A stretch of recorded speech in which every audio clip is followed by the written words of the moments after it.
So one guy I'm thinking about, he had a whole, and he actually ended up pledging, but his struggle was also from a religious aspect. Okay. So we would like lay together, and then he would bust down the church door. So he kind of straddled the fence. I think he did get married. Been through it all, but we up. We done been through it all, but we here, man.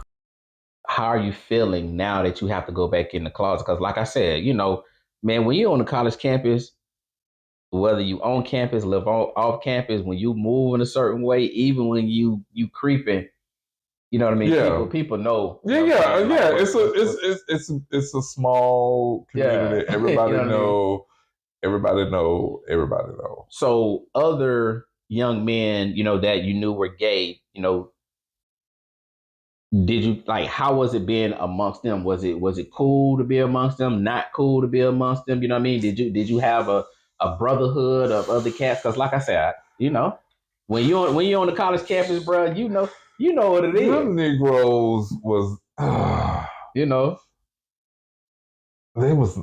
I can't.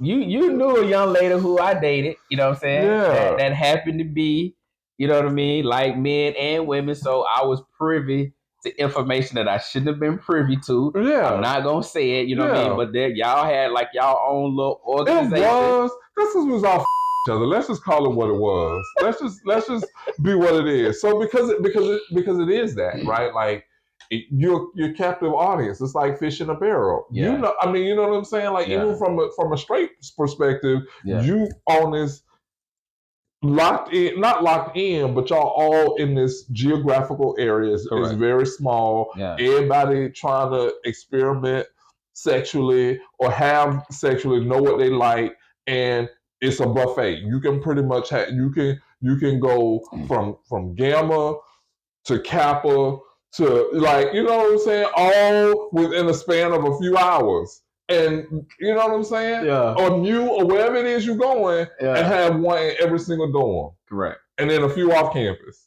Like that's what it was. So that community, because I had been liberated. Correct. So I was light years ahead of a lot of those people. Okay. And they also were trying to be in fraternities as well. So they stupid closeted. The benefit for me is I just so happen to also get randomly selected with the other gayest person on campus, who happened to be a white dude, who actually became president of the Lambda Club, which is probably the organization that was on USF's campus. Yeah. So that also didn't help me in the sense of I definitely was, again, more effeminate. I lived with a gay white dude. I didn't, you know, and again, so that whole stigma of the thing was a thing. But yeah, the community sucked. It was not a community in terms of like helping each other. Like you would think it would be like a small fraternity, like, because it's only a handful of us. We all know each other. Yeah. Like, how are we helping each other? But again, when you're 20, that's not what you're thinking. You just thinking, how can I get a nut? And that's gonna be the thing. Like, you know what I'm saying? We're not thinking about how we can help each other move smarter amongst the masses. Yeah. They sucked. Okay, well, I guess that answered that question. So the dudes, now my friends that were lesbians and closeted, I clicked with them. Oh yeah, like I definitely clicked with them. I enjoyed them from a family aspect than I did the dudes. So okay, so you know, like I said, we just having a conversation. Now the ones who were closeted back then because they wanted to be a part of, you know, a fraternity or sorority, did they eventually, once college was over with, come out, or did they still keep that persona and, you know, got married and had families, you know what I mean, even though you know that your core, this is who you are? Did we having a conversation, bro? You know what I mean? We not out no. You know, a lot of the same people. Oh, you know, a lot of the same people. You know, I know. Look, it happens. Okay, so It happens. So let me just keep it a buck. Okay. So one guy I'm thinking about, he had a whole, and he actually ended up pledging. But his struggle was also from a religious aspect. Okay. So we would like lay together, and then he would bust down the church door. So he kind of straddled the fence. I think he did get married, but didn't have children, didn't stay married long. Another guy also pledged. I think he is living his life free, like not married, but not like if you ask him now, he probably would be like, yeah, you know. Yeah. Another dude did get married, have kids, did the whole thing. It's not funny, D. You know what I mean? And like I say, I'm only having this asking those questions from the standpoint to where you were liberated, you know what I mean, at such an early age, you know, and you know we have this term that people use this day, I'm living my truth. How come, you know, you're able to live your truth? And I know you said, you know, when you told your mom that was huge. That was huge, you know what I mean? That was huge. So how come, you know, like I say, because in today's time, which we're gonna jump into that, it's cool to be who you are. Yeah, get y'all a gay friend. You're missing out if you ain't got one. Know, it's no pressure. So how come you think those people, you know what I mean, even now, aren't allowing themselves? Because there's still pressure.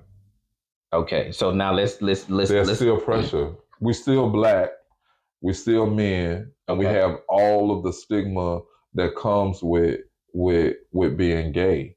Because if you gay, you less than a man. That's the huge attack, and nobody wants to. I'm still a man, but because you're laying with a man, yeah. You see, and that's also true even within the gay community. Like that's a whole self-hatred and all of that kind of thing. Because that's what we're like. I said, for me, coming into this thing was through the lens of others, correct, and that lens was one of hatred. So if I'm seeking this thing, then I am hating myself because that's what I'm taught. I'm taught to hate this thing. You know what I'm saying? And so that becomes a whole nother issue. So yeah, I think especially for Black men that are attracted to men